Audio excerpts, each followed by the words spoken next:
नमः शिवाय। अपने गुरु श्री ओम स्वामी जी के चरण स्पर्श करके मैं इस वीडियो को स्टार्ट कर रही हूँ। श्री सूक्त की पहली ऋचा।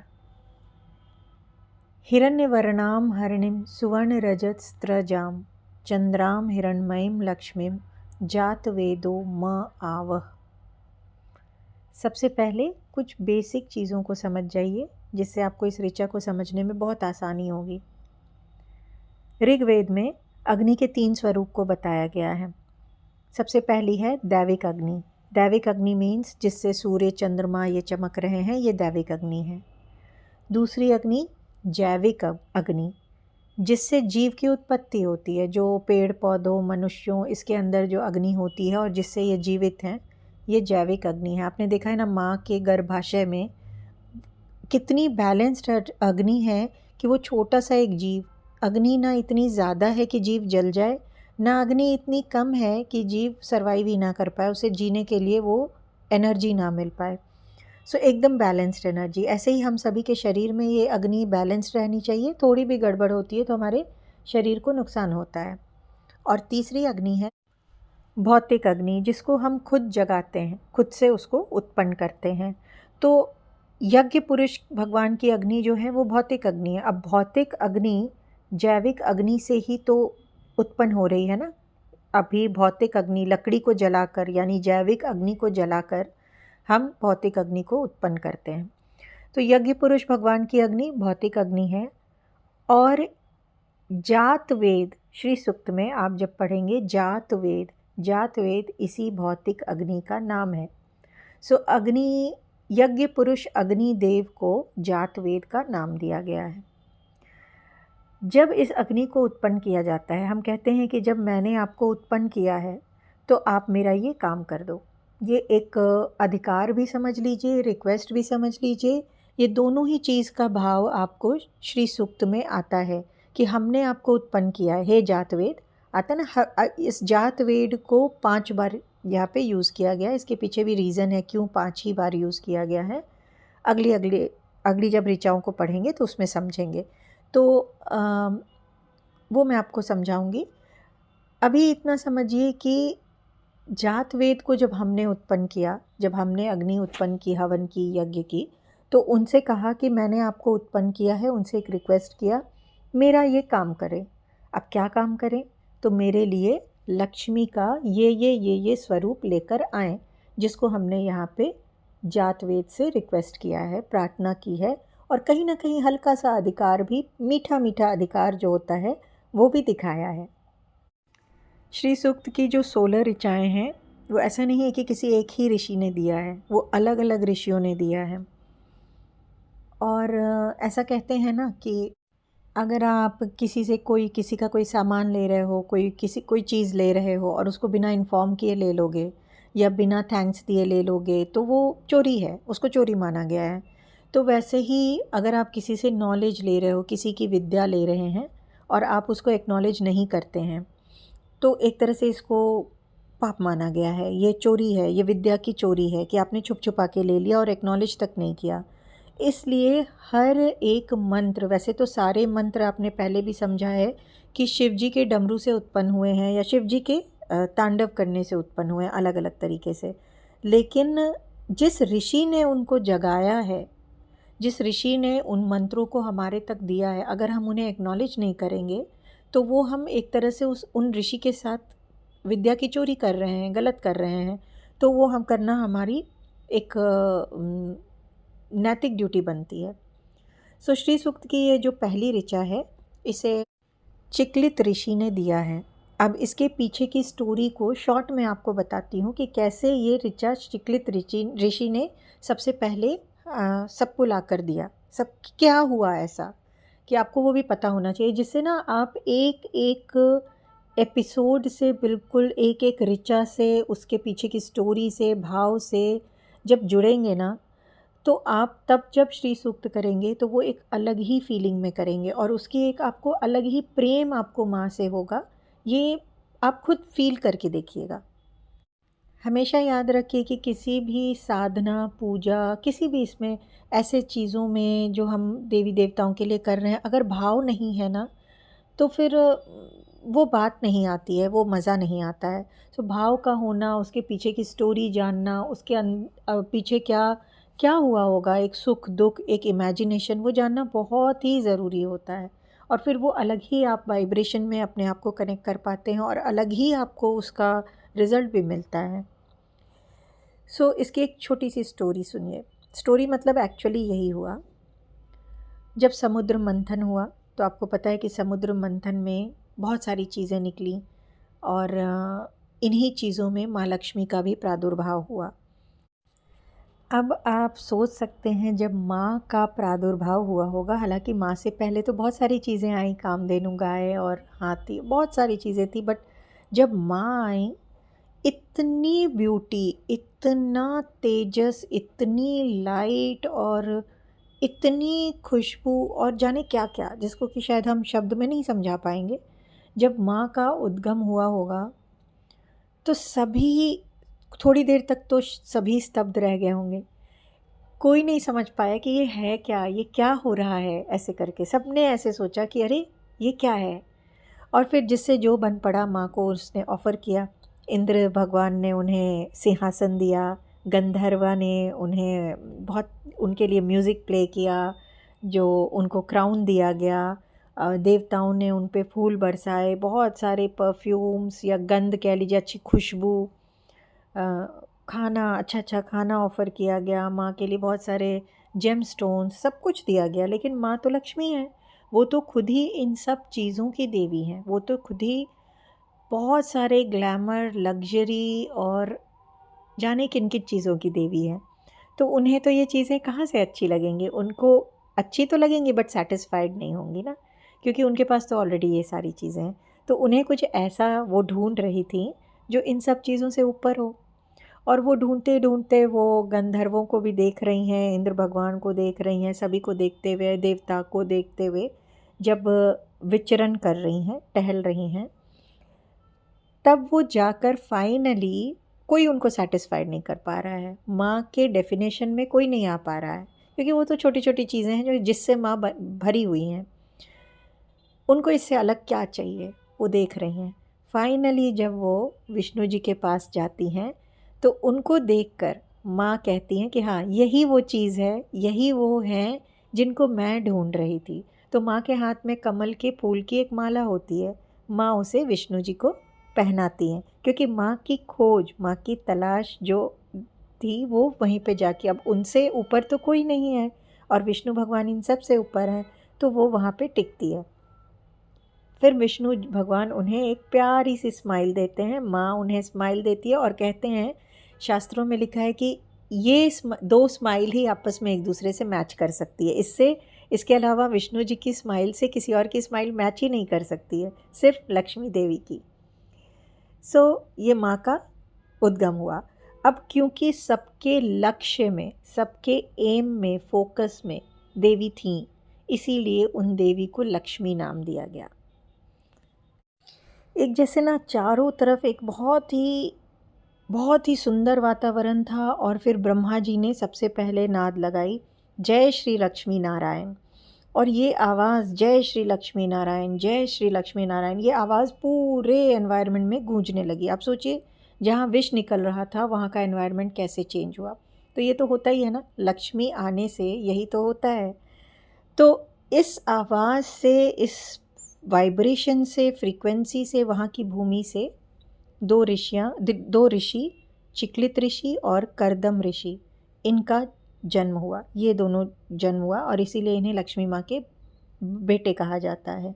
और तब जब ये दोनों प्रकट हुए, तो अचानक से एकदम से पिन ड्रॉप साइलेंस हो गया।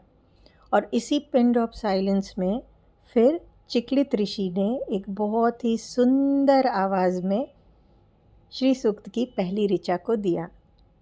हिरण्यवर्णाम हरिणीम सुवर्ण रजतस्त्रजाम चंद्राम हिरण्मयीम लक्ष्मीम जात वेदो म आवा।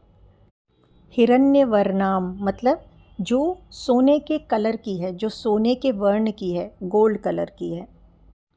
हरिणिम मीन्स एक extremely beautiful lady, female energy, जो कि हिरण की तरह सुंदर है। ना सिर्फ सुंदर हैं, कोमल भी हैं, हिरण की ब्यूटी वाली फीमेल। सुवर्ण रजत स्त्रजाम, सुवर्ण मीन्स सोना और रजत मीन्स चांदी। तो सोने और चांदी की माला को धारण किए हुए, सुवर्ण रजत स्त्रजाम। चंद्राम मीन्स चंद्रमा की तरह कोमल। हिरणमयीम मतलब फुल ऑफ गोल्ड, एक सोने से पूरी भरी हुई। हिरणमयीम। लक्ष्मीम, क्योंकि सभी जिसे लक्ष्य करते हैं, सभी का एम होता है। अभी भी यही होता है ना, हम कुछ भी काम करते हैं, एंड में हमारा एम लक्ष्मी ही है, तो लक्ष्मीम, और जिसे लक्ष्य के द्वारा ही प्राप्त किया जाता है, इसलिए लक्ष्मी। जात वेदो म आव, जात वेद कौन है? अग्नि देवता। म आव, मेरे लिए लेकर आओ। तो यहाँ पे अग्नि देवता से, जात वेद से बोला जा रहा है, हे जात वेद, मेरे लिए देवी लक्ष्मी का आह्वान करें। कैसी देवी लक्ष्मी का आह्वान करें? वो देवी जो स्वर्ण के समान ग्लो कर रही है, चमक रही हैं, बहुत ज़्यादा ही चमक रही हैं, सोने की तरह। उनके पूरी आभा सुनहरे कलर की है, गोल्डन कलर की है।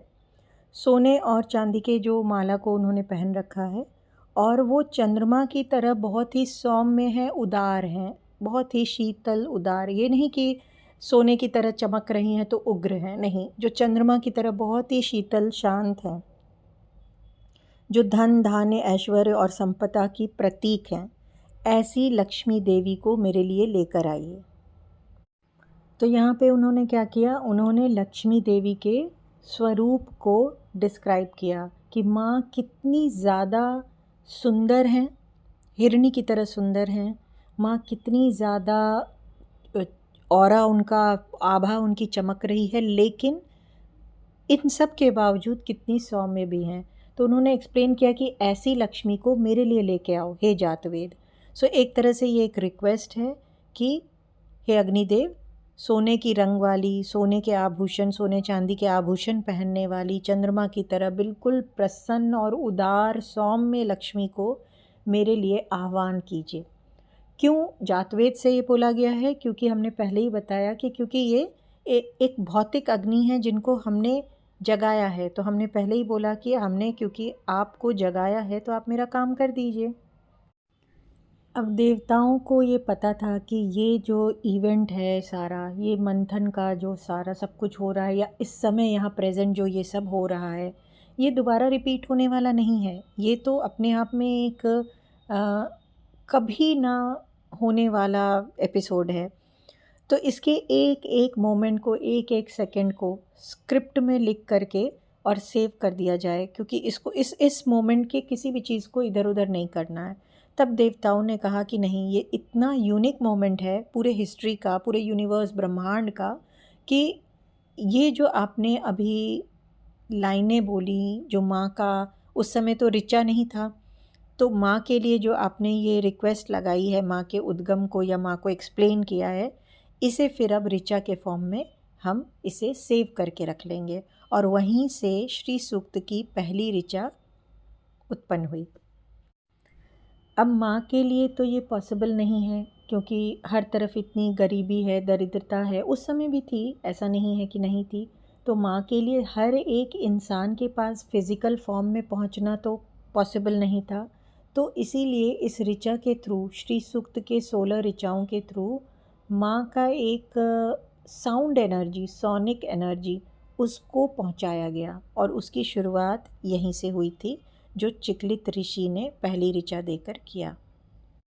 सो ये आसान नहीं था, और वहीं से फिर धीरे धीरे और ऋचाएँ उत्पन्न हुई। और जब आप धीरे धीरे और वीडियोस में सुनेंगे तो समझेंगे कि ऐसा नहीं है कि किसी ने बस बैठ के एक रचना कर दी। एक एक ऋचा के पीछे पूरी पूरी एक स्टोरी है, और पूरी एक ऐसा वर्णन है जो हमारे शास्त्रों में है, जिसको मैंने अपने स्वामी जी से सीखा है। और आप सोच सकते हैं कि फिर मैं कितनी ब्लेस्ड हूँ। मैं खुद को इसीलिए कहती हूँ कि मैं ब्रह्मांड की सबसे अमीर हूँ, क्योंकि मुझे स्वामी जी से ये सारे ज्ञान मिले हैं। सो ये इजी नहीं होगा, ये कभी भी एक एक ऋचा को उत्पन्न करना, हर एक बार शायद 16 बार समुद्र मंथन वाली एनर्जी क्रिएट हुई होगी, तभी ये चीज़ें हुई होंगी, ऐसा स्वामी जी ने बताया।